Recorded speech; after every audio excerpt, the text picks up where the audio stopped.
Welcome to 100 Yards of Football. I'm your host, Vincent Turner. Today, I got a very special college football history special. So if you like the video this morning, please come and share it. I'm your host, Vincent Turner.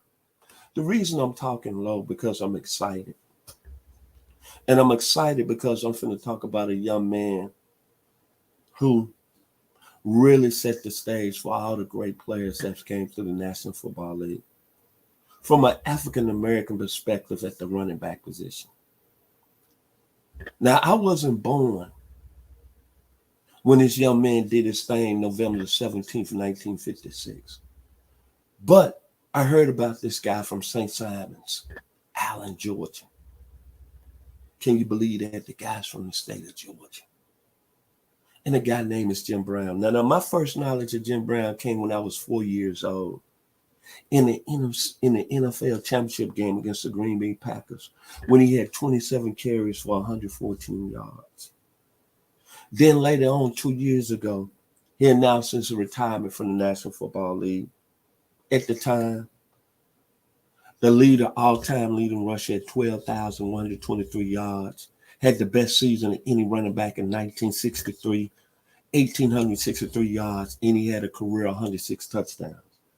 But what I loved about him, even though I wasn't really in tune with what he was doing so much on the field, but his ability to transition over into the acting game.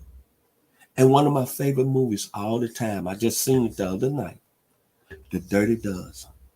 And he played the role of Jefferson. And you remember that scene where he had to run about 100 yards? He was dropping them grenades in them holes. And he was, Jim Brown, special, just like a creature. And then that German machine gun. And he, boy, that's vintage. And that movie had some stars, boy. Charles Bronson, George Kennedy, Clint Walker, the white bald head man, Telly Savalas, Donald Sutherland, Richard Jackal, and Ernest Borgnine. But before I talk about all what he did in his career, it started, let me retract, November 17th, 1956 against Colgate. Syracuse won that game 61-7. But you know what? Jim Brown set an NCAA record with 43 points that day, 6 touchdowns, 7 conversion kicks, PATs. And that day, he was like, power, power, power. 1-yard touchdown run, 15-yard touchdown run, 50-yard touchdown run, 8-yard touchdown run, 19-yard touchdown run, and another 1-yard. And he kicked 7 extra points. That day, he was sensational. He was like a physical creature that was uncontrollable. And he ran over, through people. And he did it at a time that was very, I'm not going to offend nobody, but it was very racial. And doing it at a school like Syracuse, it was something unseen. And he did it in 1956 when you had players that was really good players in the country at that time as college football players.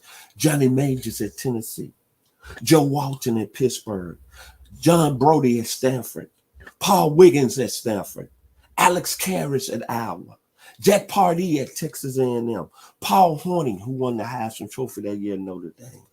He's the only person that won the Heisman Trophy with a losing record. But Jim Brown was special that day. And he made everybody in the African-American community proud to see a guy that broke a record like that in 1956.